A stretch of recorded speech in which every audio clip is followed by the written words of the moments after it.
भाभी क्या कर रहे हो? कुछ नहीं प्रिया, बस अलमारी में ये कपड़े सेट कर रही थी।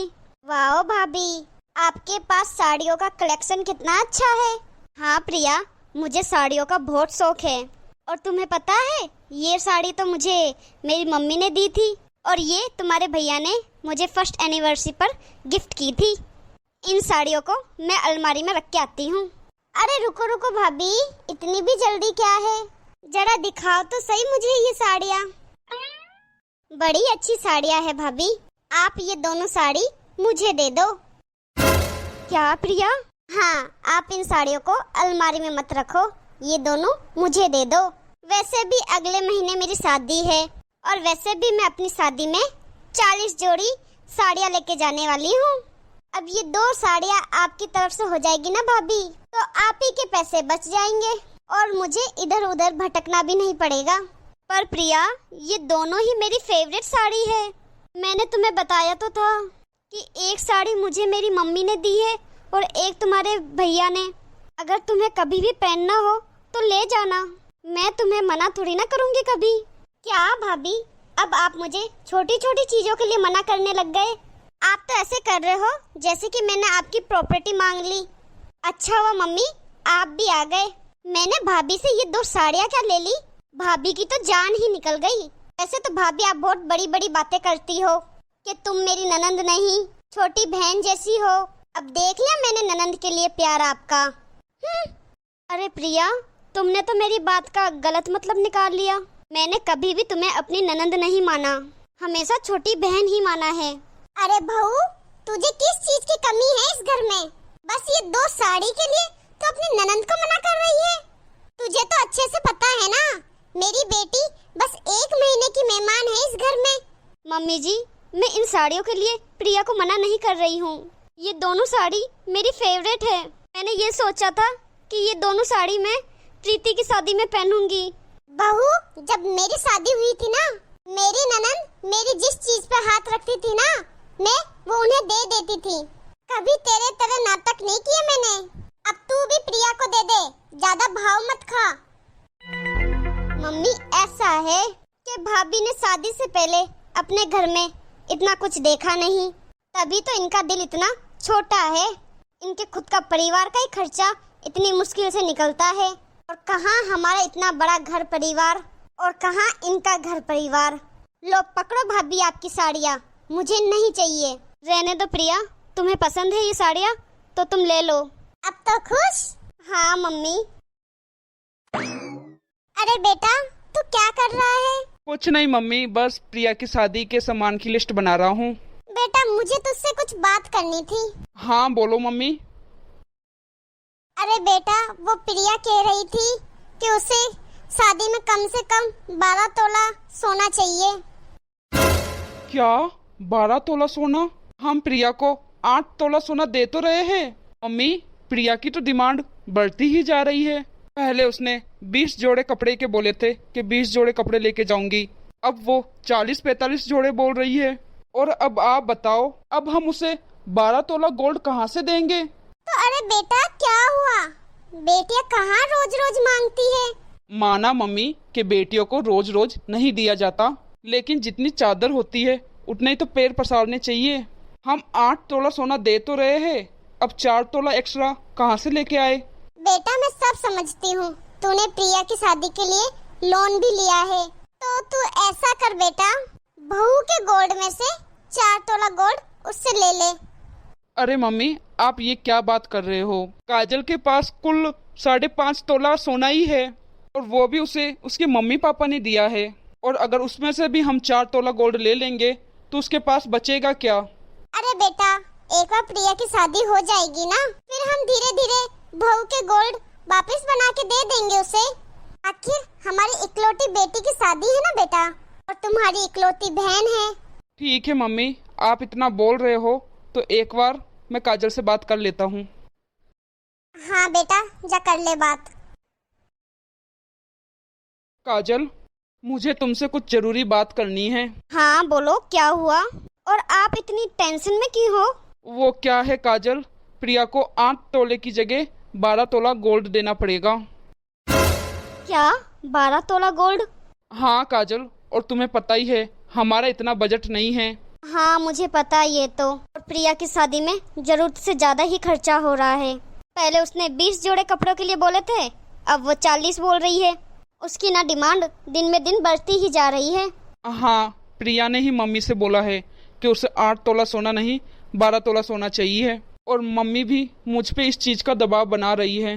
भैया अरे प्रिया तू। ऐसा है भैया कि शादी ना एक बार ही होती है, बार बार नहीं होती। और जिस घर में मैं जा रही हूँ ना भैया, वहाँ पर ऑलरेडी पहले से मेरी एक जेठानी है। और मैंने अपनी जेठानी से बातों बातों में पूछा था कि वो अपनी शादी में कितने तोले गोल्ड लेके आई थी। उसने मुझे बताया कि वो अपनी शादी में 10 तोला गोल्ड लेके आई थी। तो इसका मतलब अब मुझे 12 तोला गोल्ड लेके जाना पड़ेगा। अगर मैं 12 तोला गोल्ड लेके जाऊंगी ना भैया, तो मैं हमेशा अपनी जेठानी से ऊपर रहूंगी और अपनी इज्जत बनाए रखूंगी। प्रिया तू अपनी जेठानी की नकल क्यों कर रही है? सबका अपना अपना हिसाब होता है, और तुझे तो पता ही है कि घर पे मैं अकेला ही हूँ कमाने वाला। हाँ प्रिया, हमने पहले से ही तेरे लिए 8 तोला खरीद के रख रखा है सोना। अब 4 तोला सोना एक्स्ट्रा कहाँ से लाए हम? मम्मी देख लिया आपने भाभी की हरकत। अरे बहू, हम कौन सा बोल रहे हैं गोल्ड खरीदने के लिए? तेरे पास जो गोल्ड पड़ा है वो तू प्रिया को दे दे, हम तुझे धीरे धीरे वापस सोना बना के दे देंगे। और नहीं तो क्या भाभी, अगर घर में सोना पड़ा है तो हमें बाहर से खरीदने की क्या जरूरत है? और वैसे भी मुझे आपका गोल्ड का नेकलेस मुझे शुरू से बहुत पसंद था, जो आपको आपकी मम्मी ने शादी में दिया था, तो मैं वो ले जाऊंगी। प्रिया वो गोल्ड का सेट ना मेरी मम्मी पापा की निशानी है, और तुम्हें पता है वो सेट मेरे मम्मी पापा ने बड़ी मेहनत से मुझे बना के दिया था। अरे बहू, तो हम कौन सा तेरी मम्मी पापा की निशानी बेच रहे हैं? तेरी ननंद को ही तो दे रहे हैं। तू अपना दिल छोटा मत कर। अरे बहू, तू खुद ही तो कहती है कि प्रिया तेरी छोटी बहन जैसी है।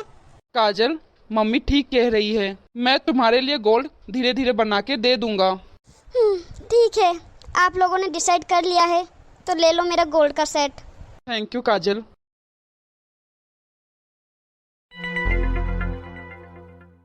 मम्मी मम्मी, क्या हुआ बेटा? तू अचानक, वो भी बिना फोन किए? सब ठीक तो है वहाँ पे? मम्मी वहाँ पे कुछ भी ठीक नहीं है। अब मैं दोबारा नहीं जाऊंगी अपने ससुराल। क्यों बेटा, क्या हुआ? मम्मी वो लोग बिल्कुल भी अच्छे नहीं हैं। प्रिया पहले रोना बंद कर तू, और कुछ तो बता। तू अपना ससुराल छोड़ के आ गई है, क्या हुआ है वहाँ पे? भैया मैं ससुराल छोड़ के नहीं आती तो क्या करती? मेरी सास ने और ननद ने दोनों ने जीना हराम कर रखा है मेरा। क्या कहा दीदी? आपकी सास और ननद ने आपका जीना हराम कर रखा है? लेकिन वो दोनों तो बहुत अच्छी है, देखने से बिल्कुल लगता ही नहीं है कि वो लोग ऐसा भी कर सकते हैं। बहू तू चुप रह, तुझे कुछ नहीं पता। बेटा इसकी सास ने ना अपनी बेटी को सर पे चढ़ा रखा है। माँ बेटी दोनों ने मिलके मेरी बेटी का जीना हराम कर रखा है। क्या ऐसा क्या कर दिया प्रिया उन्होंने तेरे साथ? भैया मैं आपको क्या बताऊं, मेरी सास ना मेरा सारा सामान लेके अपनी बेटी को दे देती है। एक बार भी मेरे लिए नहीं सोचती कि मुझको कितना बुरा लगेगा, मेरे दिल में क्या बीतेगी। अच्छा हाँ, लेकिन ये बहुत बुरी बात है।